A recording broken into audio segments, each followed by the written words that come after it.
Hey everybody, it's Ron, and every Monday through Thursday, we talk about some event in business history that reshaped the world. But on Fridays, we talk about something completely different.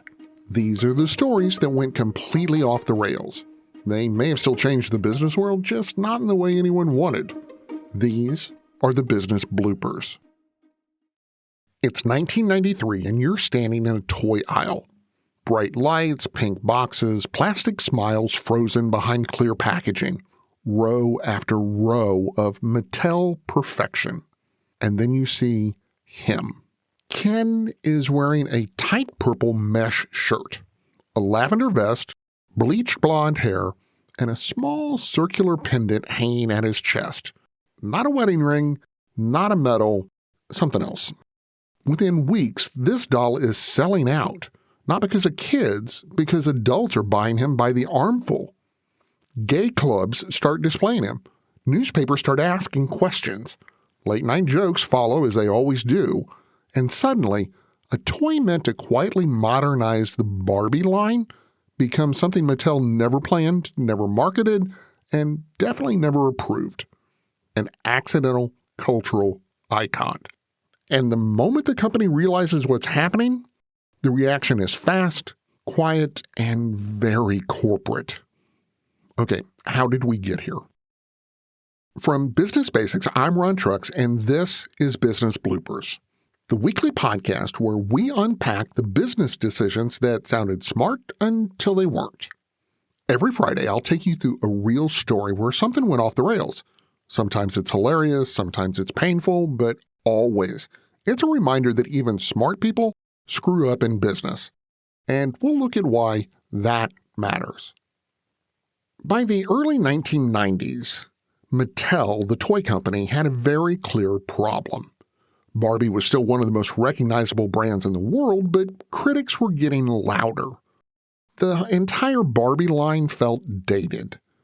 Gender roles were under scrutiny, fashion, music, and pop culture were shifting fast, and Mattel didn't want Ken to look like he'd been frozen in 1962.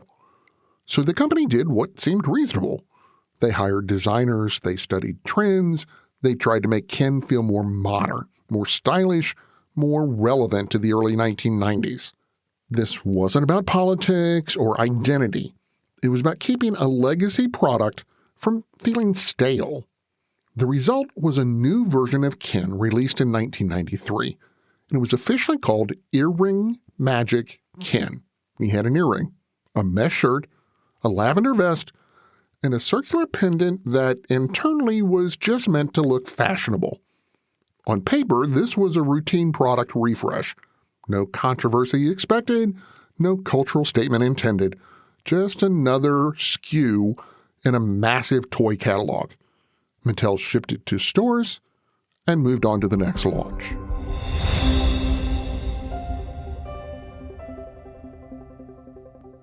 Most people out here think that taking care of one another is important. And most people would step up for a neighbor going through a tough time. Most people around here help out friends and family when they need it. But the funny thing is, most of us won't look for help when we need it. Talk to someone if you're struggling with mental health, because most people out here really care. Find more information at loveyourmindtoday.org. That's loveyourmindtoday.org. Brought to you by the Huntsman Mental Health Institute and the Ad Council.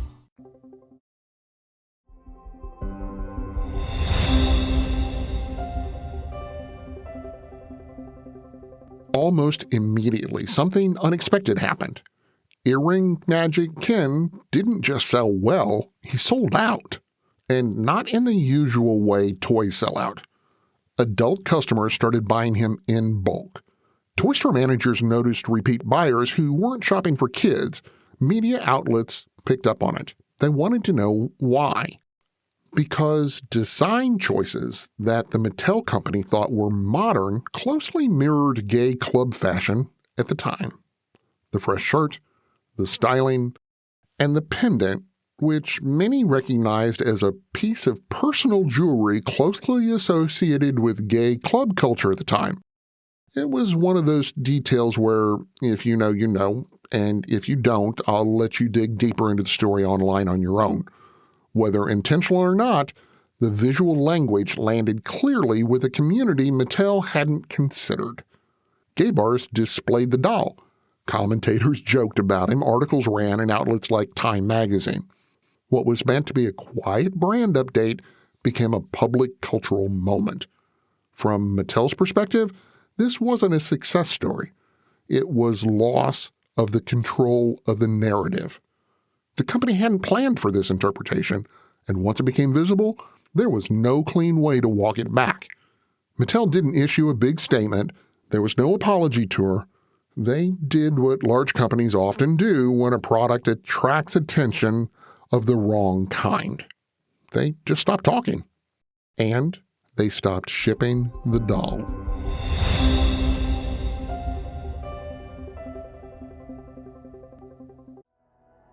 The more you listen to your kids, the closer you'll be. So we asked kids, what do you want your parents to hear? I feel sometimes that I'm not listened to. I would just want you to listen to me more often and evaluate situations with me and lead me towards success.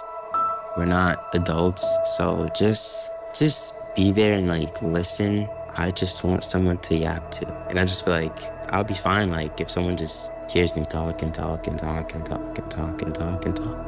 You're doing a really good job. And I don't think I tell you that enough. And I know sometimes we get into it and it's just hard on both of us. But, try to understand me more and I'll try to do the same. Listening is a form of love. Find resources to help you support your kids and their emotional well-being at sounditouttogether.org. That's sounditouttogether.org. Brought to you by the Ad Council and Pivotal.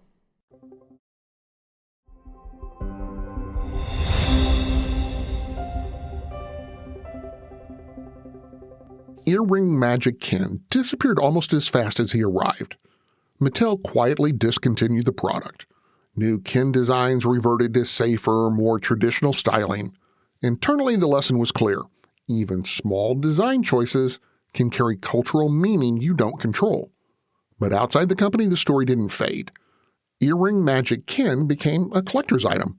He showed up in museums, including references in places like the Smithsonian. Writers revisited him as an example of accidental representation. What Mattel saw as a brand misfire, others saw as visibility or humor or irony.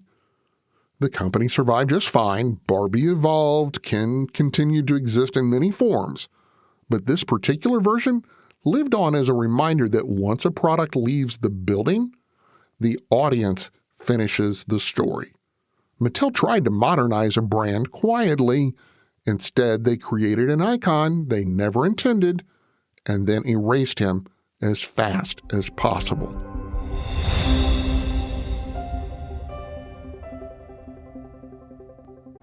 Out here, in the middle of all these acres, it can feel like you're the only person on Earth. And sometimes, that's how it feels when you're going through tough times. Stress builds up, you have trouble sleeping, maybe your mind is racing and you just don't feel like yourself. So what do? We get help. Lots of people are struggling with their mental health. It's more common than you think. The good news is, there are people in our community who are here for us when times are tough. Sometimes, just talking to someone can make all the difference in the world, so we don't feel so alone. One thing you can do is visit loveyourmindtoday.org for simple steps you can take to find the right solution for you.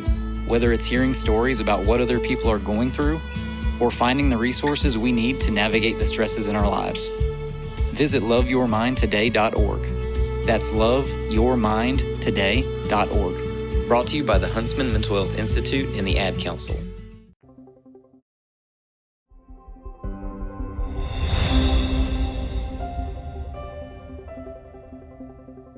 Something I like to do with these business blooper stories is end by spending a little time looking at what actually went wrong.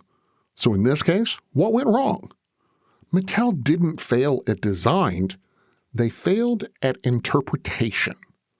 The company treated this like a routine product refresh. Designers made choices they believed looked modern and fashionable in the early 1990s. Internally, each element made sense on its own. But once the product left the building, those choices combined into something Mattel no longer controlled. As I mentioned earlier, the audience finished the story on their own, kind of like the ad-libs games where you fill in words. This wasn't about intent, but intent doesn't matter once consumers have the natural ability to assign meaning using their own personal experiences. Cultural context moves faster than corporate review cycles. And symbols? They can travel in directions no focus group ever predicted. The real blooper wasn't the doll. It was the assumption that a global brand could modernize quietly without triggering interpretation. As I've mentioned, once the product enters the world, people decide what it represents, not the brand or the company. And that's the lesson here. You don't own meaning. You negotiate it, and sometimes you lose control of the conversation entirely.